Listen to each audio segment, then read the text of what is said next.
Hi. If you have a repair shop of any kind, whether you are a warranty service center for one company, whether you provide service to other businesses, or whether you provide services to any walk-in customer off the street, there is one thing you have that is more valuable than anything else in your business, and that is your time. Because when you have 20 or 30 or 40 or 50 devices to work on, and people are expecting that the estimated time of repair is right now, you need to waste the minimal amount of time as humanly possible. And when you have something such as a free estimate, you offer a free diagnosis of somebody's problem, you put yourself at great risk of wasting large quantities of your time. So you need to be able to realize when something is a waste, and this is something that you should be able to do if you have a decent amount of social skills and also a decent amount of experience within your field. And I recently gave a good example in the last video, I'm going to link to it here, of how I avoided wasting about 45 minutes of my time. Somebody said they wanted something done, but I thought to myself, there's a good chance they're going to say no, even though they said yes. So instead of actually doing it, only to have to undo it and waste 45 minutes doing it, 45 minutes undoing it, while at the same time fielding phone calls from all these other customers as to why their jobs are not done yet, I chose to not do it, so that when the guy came back and said, hey, I don't want this, I could just happily say, here, asshole, here you go. Now, in this case, I had somebody show up who said, I want you to clean the inside of my DVD drive. And this is a machine that was discontinued 8 fucking years ago. It was a machine where it's a pain in the ass to get to the DVD drive, but above all else, this is a machine that is known for just having a shit garbage cock and balls optical drive that barely fucking lasts 6 months after you buy the machine, much less 6 to 8 years later.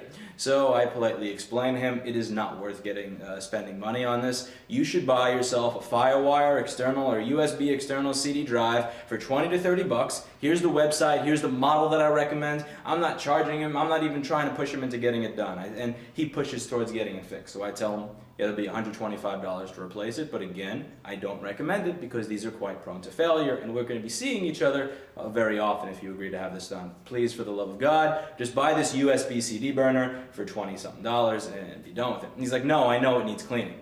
And this is where I start to sigh.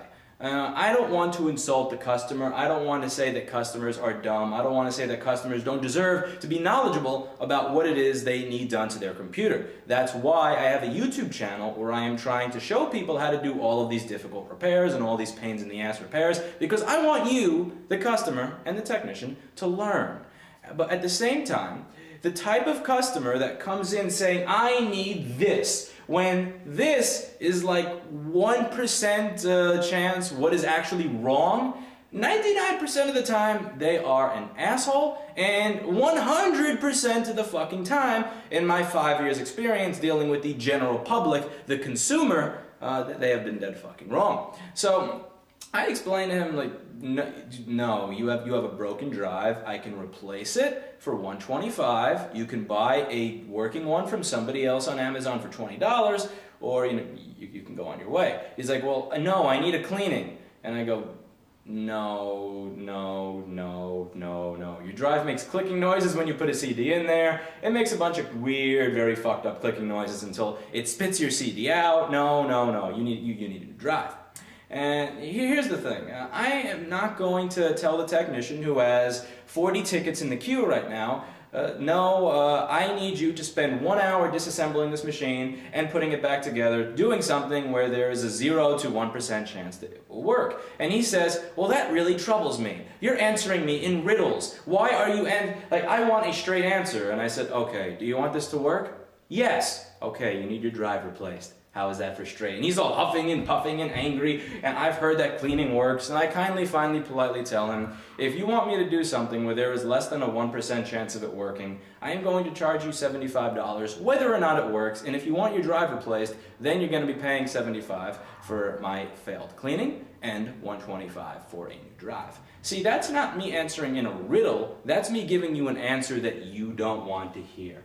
Now, sometimes if you're not me, you may want to take the actual polite and customer-friendly approach to it, which is taking that computer in, putting it in the slot, letting it sit there for 3 hours, and then politely giving them a call back saying, so the cleaning did not work, would you like your drive replaced, or would you like to take your computer and go fuck yourself? And that would work a lot better, except for the go fuck yourself part, than just telling him up front this won't work. Because people need to feel good. They need their balls tickled. They need to feel like you actually tried the thing that has a 1% chance of working. And again, even though this is a lie, even though this is a terrible fucking lie, 99% of the time, that will work and that will make them happy, and you just need to go ahead and suck it up and fucking do it so that you don't waste your time. If I was at the store right now, I would take my camera and I would turn it to the shelf where you would see over 150 computers, and you would understand my point, that my time and my effort is dedicated to the people who are willing to spend money but don't know what's wrong with it, the people who have actually already spent money, and the people who have approved jobs but have not spent money yet. Those are the three people to which my valuable time must go. It is not going to go to somebody who's going to ask me to do something that has a 99% chance of failure when they are not going to pay in that 99% chance of failure.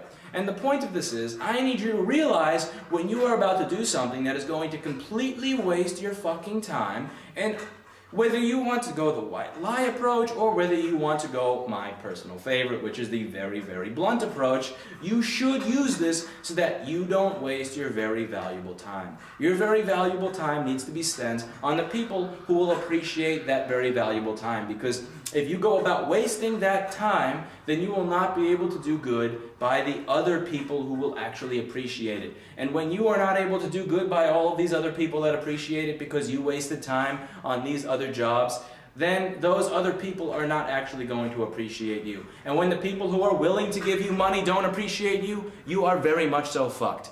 So, if you own a repair shop, I need you to realize that your time is valuable. I don't run the type of business where I believe everybody has to be paid for their time. I don't run a business where I believe that people should have to pay me if I have failed. I don't believe that people should have to give me one dime to tell them what's wrong with their computer, even if it took me 1 or 2 or 3 hours to find out what's wrong with their computer. I truly do not believe that you should have to pay me if I didn't actually do anything for you. But at the same time, if I know that there is no money at the end of the rainbow, I'm not doing any fucking work.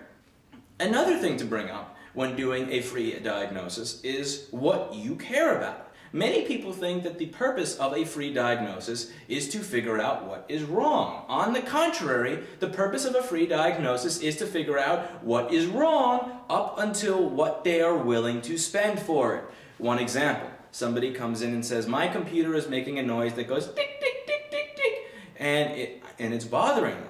Now, on this particular machine, there are only 3 things that can make a noise: the hinge, the fan, the hard drive, or the optical drive. Unless they have a living fucking insect in there, it is one of these 4 things. And now this person made it very, very obvious up front with blunt, obvious language that if this is going to cost more than $75, they have no interest in having service done. The receptionist looks at me and says, okay, she actually likes to get involved with this stuff. She likes learning, and she likes doing the tech work. So she looks at me and she goes, so it can be either this, or this. How should I test this and that? And I go, oh, no. We're not interested in testing this and this, because she's willing to pay for this only. The only thing that would be covered under this would be a hinge or a fan, not a hard drive or an optical drive. I don't give a flying fuck if there's anything wrong with your optical drive or your hard drive, because you have given me a budget where all that you can have done here are the fan or a hinge tightening. So I check the fan. It works. I check the hinges. They seem fine. I give them a call back and I say, I'm sorry, it doesn't seem like there's much that we can do for you. I am not going to waste my time taking that drive out, putting it in another machine and running a DFT on it if you are not actually willing to pay for that. Why in God's name would I even waste the time taking the screws out? Why would I waste the time typing a command into a terminal? Why would I even waste the time having to remember that that is running on another machine if you are not willing to pay for it?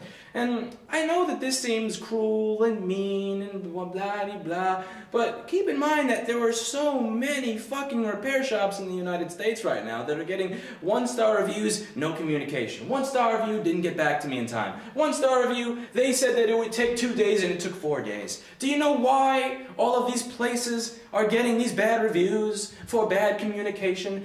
Is it because they're bad people? No. Is it because they don't know how to talk to customers? No. They are not getting bad reviews because they're being mean to people and because they're purposely saying, let's play Modern Combat on my Android tablet instead of fixed computers. They're getting these bad reviews because of poor time management. Because they, like everybody else who starts, like me when I started, we want to help everyone. We want to try to help as many people as we can. And the problem is, a lot of the people don't really deserve to be helped. We need to channel our very limited time towards the people that actually need and can pay for the help that we can provide. It's not a question of hiring more people, because when you hire more people, your prices go up. And when your prices go up, you have less customers. Or you get more people, but now you need to make more money to pay these people, which means you need to get more jobs in, which means that if you still have opportunities to waste time. There is truly no way around learning good time management when it comes to dealing with multiple repairs from a plethora of customers. So please, early on,